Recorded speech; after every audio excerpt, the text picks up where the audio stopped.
Hello and welcome to this video about planning and organizing an essay presented by the Tuskegee University Writing Center. I'm Dr. Kristen Hill. I'm the director of the Writing Center, and I'm going to be joined periodically along the way during this video by some of our writing coaches where they're going to present their own strategies for various steps we cover. So first, there's just the big picture of why does organization matter? And so it helps to think about it in terms of writing being about helping someone else understand your thoughts. So if they can't follow, they can't understand what you're trying to say. And since the whole idea is communication, you want to make sure they can understand. And so the more markers and guidance you can give along the way to the reader, the better they're going to be able to follow your ideas and comprehend your argument or your analysis or whatever else you're writing. And so that's the idea, is you're giving the reader a guide so you know they can follow your ideas. And this starts with planning. So there are a lot of ways to plan any sort of writing projects, and none of them are necessarily better or worse or more right or more wrong than the other ones. So some of the ways you might do this, it might be a formal outline. It might be just a list in your word processing program or on a sheet of paper that you're going to go back in and fill in with more detail. Some people like cluster maps, like those web diagrams. You might fill in a set structure that you've already got in mind, and you've probably come across some other ideas, and maybe your go-to strategy isn't even on this list. The main thing I want to cover here is that there are multiple right ways to do this, but you can also sometimes try out new ones you haven't tried before just to see if maybe something else works better for you and the way that your mind works. So here's a few ideas and strategies that some of our writing coaches use. I plan essays formally. I like to make an outline first, which allows me to categorize and organize my thoughts and ideas. It also gives me a chance to decide what information will go where, and this helps me avoid getting stuck once I start the actual paper. I usually plan essays informally. I follow the format of an introduction, 3 points, and a conclusion. The introduction is what the topic is about, as well as where I introduce my points. The 3 paragraphs following that are the meat of the essay. This is where I support my points with textual evidence. This part can be longer than 3 paragraphs, but this is my base point. After the meat, I conclude. All of this planning is done as I write the essay. I like doing it this way because it is the most efficient. I don't have to write and rewrite. I just write and tweak things as I go. Usually when I plan an essay or other piece of writing, I utilize paragraph headers and bullet points to determine how my paper will flow. This allows me to not only figure out what I will discuss in each paragraph, but also jot down information I would like to include. So for example, I'll have paragraph 1 with the topic that is going to discuss, and then some bullet points underneath. Paragraph 2, the topic it will discuss, and a couple bullet points underneath. And that's how I structure my outlines in order to determine how everything will be planned out. It is similar to how we typically planned essays in school. However, I don't use complete sentences, just quick notes in my bullet points. My approach to a paper depends on the topic and my familiarity with it. I typically brainstorm in an informal way, jotting down lines and sentences that I think are relevant. I often leave blanks, such as "the dog was blank," until I can figure out the best words to express my inner thoughts. I go back and edit later so I don't forget the rest of what is rapidly going through my brain. Okay, so this may be a bit cliche, but I've always been one to, create a spider web diagram when I'm planning an essay. And I do this because I can clearly see the topic, I can clearly see the subtopics and the information for each subtopic, so I can easily glide through my essay. But normally, I plan my writing informally. I have a lot of thoughts in my head about so many different things, so when the topic is thrown my way, I tend to just get to writing. I like this way because it showcases a vivid depiction of just how my mind thinks. To plan my paper, I make charts to group similar topics and points together, and I create my outline by breaking it down from introduction to body paragraphs and then the conclusion. In the introduction, I use a thesis statement, and then I have 3 main points, and my 3 main points make up my body paragraph. And for each main point are sub-bullets, 3 or more, to explain my idea and to have supporting examples. Then my conclusion, I paraphrase my thesis and revise and summarize my main ideas. This way, I remain organized and keep a flow while I'm writing. If I stop in between writing sessions, I can pick back up without being confused, and I can also add notes to my draft, then add it back into my paper. And so when it comes to why you should plan, if you have a plan before you start writing, this can give you a chance to check that plan you have against whatever the assignment or writing prompt is before you've spent all that time writing.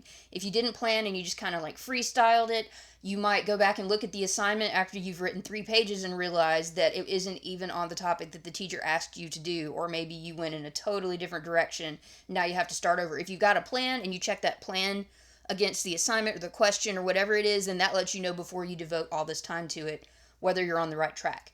It can also give you the freedom to skip over sections that are giving you trouble and then come back to them later. Sometimes we can get stuck when we're writing and start obsessing over figuring out how to address a certain point that is just not working for us right then. If we already have a plan, we could be like, all right, I'm going to pause on this particular line and go to the next section and work on that for a while, then come back and add this one when I have a little bit more time to think about it. So that plan can help you in multiple ways, and it really mostly just benefits you and saves you time. Part of planning and organizing also might be deciding on a paragraph order. And some people are very good at deciding this up front when they're still in that planning stage, and then sometimes you might need to actually get the draft done and then decide what order it's going to work best in. But at some point you want to consider this. So the reason it matters, you want to make sure that the points are in an order that they're going to make the most sense to the reader. So it might be covering background information first. It might be covering the cause before the effect. There might be some other reason where it really matters what order you do things in.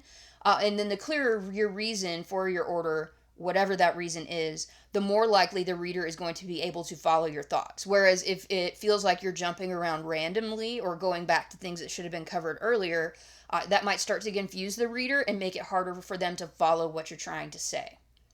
So when deciding paragraph order, obviously you want to know what's the right order. The first check would just be look for information that needs to be covered early so that later points will make sense. That is one of the few cases where there is actually a right and wrong answer. If someone needs information X in order for information Y to make sense to them, you got to cover X first. Besides that, there are a lot of other good options. Chronological order, cause and effect, which is a kind of chronological order. Some people like argument, then counter argument. Sometimes when you're dealing with arguments, you might want to address the counter arguments first and then move on to the arguments in your own side. You might do least to most important point or most to least important point. The most important thing is that you want to have a reason for the order, and then you want to convey that to the reader. And part of the way you do that is through transitions, which we'll cover in just a few minutes. So here are a few other ideas about deciding on order from our writing coaches. Order may be one of the most important things to me about a paper. I like to ensure that my ideas transition well and can be easily followed by the reader. Once I decide on the main points to use, I write a thesis and then organize my paper in chronological order. Again, depending on the topic, I go from the history of the topic to modern day uses to personal experience or interpretations. Oftentimes, it is difficult to determine the order of paragraphs for your paper because it can strongly impact the reader's comprehension if it is not done properly.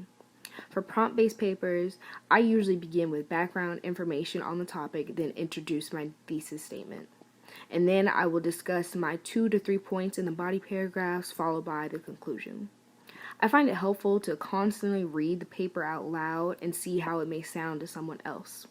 I will then rearrange the paragraph order if necessary. In this, I've realized that it is okay to change your initial structure of the paper to make your discussion more clear and concise to the reader. Well, personally, I think about the order while I do the outline and after I finish writing my paper. If I worry about the order as I write, I become overwhelmed and the paper becomes very confusing and a little bit all over the place. To decide the order, I refer to my outline and add transitional sentences after I finish writing. Okay, so once you have that order and you have a reason for the order you're covering your points, now you want to let the reader in on what that reasoning is so that they can better follow your ideas. So transitions are important because they help the reader understand the reason for your paper structure. They kind of guide the reader through so it's easier for them to follow your thoughts. They remind the reader how new points relate to previous ones, which the longer your paper gets, the more important that is. It's not as important in a 2-page paper, though it's still good to practice this. But when you get to like deep in your major and you're writing 10 and 15-page papers, you really need those transitions for your reader, and you probably need them for you too, because it's also a really good way to check yourself. Where am I in my flow of ideas? They also will warn the reader of changes. If you're switching from showing one side of an issue to showing the other, you want to signal that to them instead of just jumping in. Because if you it sounded like you were arguing one side of an issue and suddenly you're arguing another with no warning, they're going to get confused about which side you're actually on. So when you do a transition, it could be a word, it can be a phrase, it could be a whole sentence, and all it's there to do is to let the reader know about the shift in the topic, or the relationship to previous ideas. It could be inside a paragraph if you're changing sides or adding on to thoughts and things like that inside a paragraph. If you're introducing a new paragraph, it's a good idea to transition into it. And then when you get into longer and more complex papers, sometimes a transition could end up being an entire paragraph or an entire section of the paper. Here's just a few example transitional words and phrases that you might use to convey relationships or show how you're going from one idea to another. These are all available on EnglishGrammarHere.com, and they also have a lot of other good resources you may want to check out. So when it comes to a transition sentence, very often you'll see these at the beginning of a new paragraph. And so what it does is it introduces the new paragraph or section, and it signals to the reader the change in topic and also how it relates to the previous topics. It does more than just a topic sentence, which is just introducing that new idea. It's helping the reader situate themselves in the flow of ideas instead of only introducing that new topic. Topic sentences are a good thing, and you definitely want those because it tells the reader what to do with the information in that paragraph. But the transition is doing extra work to also situate it in the big picture of the paper as well. An example of a transition, just a really generic example, would just be not only is this a reason why I'm right about this issue, but an even more important reason why I'm right is this. Like, that's a transition because it's introducing the new one, but it's reminding the reader of a previous point and explaining that you're going from less to more important points or reasons. So here's a few other ideas about transition sentences and how they work and what their purpose is from our writing coaches. I'm intentional when transitioning between ideas and paragraphs. Some strategies I use to guide the reader is using different phrases or words for whatever my goal is. For example, if I was trying to emphasize my previous point, I'd use phrases like again, in fact, for this reason, or frequently. If I was trying to guide my reader to a certain part of the paper, I'd use words like above or throughout. I always base my transition words and phrases on the goal I'm trying to accomplish with the reader.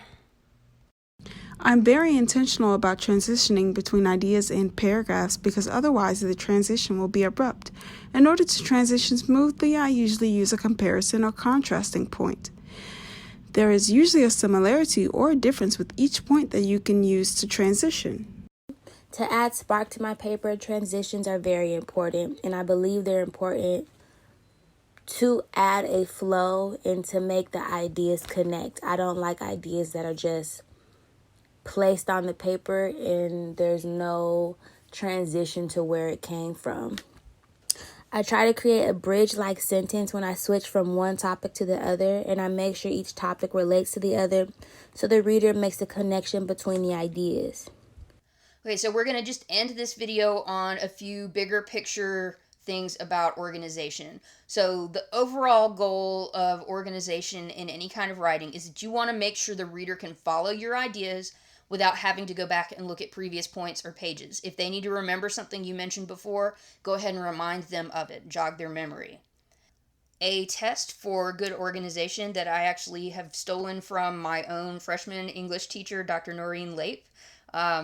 This is the thing that finally made me understand organization after struggling with it all the way through high school. And so the way she explained it was, she said, imagine if you cut your essay apart by paragraph, shuffled it up, and then handed it to someone who'd never read it. Would they be able to put it back in the right order? Being able to answer yes to that question is the goal of your organization. And that's what really got me understanding the idea of making my ideas interconnected, building on ideas, referring back to previous places in the paper, and so on. And so that is what our goal is. We want to make it so that there isn't another right order for the paper once we're done writing it and adding those transitions in. So why does it matter? Just a really quick review. Writing is about helping someone else understand your thoughts. And so if they can't follow them, they can't understand them. And so the more markers and guidance we can give the reader, the better they're going to be able to follow those ideas. And other pieces of advice from our writing coaches about why organization matters and why it's worth the effort to do it well, and then ways to do that well. So I use different approaches for different pieces of work that I must deliver. For organizational advice for an essay that I always give to my students is to organize their plan of action by breaking it into the purpose, central idea, introduction, body paragraphs, and then conclusion. For poems, I always give students a tactic that I learned in high school. It's called TPCAST, TPCASTT, and they all stand for title, paraphrase, connotations, attitude, title revised, and then the theme. I find that writing in chronological order is the easiest way to guarantee that my writing makes sense and can be followed along with. I'm precise about transition words to ensure that words and sentences link so readers know that one thing refers to or is related to another. I also highlight often and use different color text, typically red, blue, and purple, to keep my place of where I want to cut and paste words, sentences, or whole paragraphs. Organizational advice that I find myself giving students is to always sort out your ideas before you start writing. If you don't plan beforehand, it will show in your paper and it will make it hard for the reader to follow. Planning first will allow the paper to flow and your ideas to come out fully developed. All right, thanks for watching this video, and I hope you found it helpful.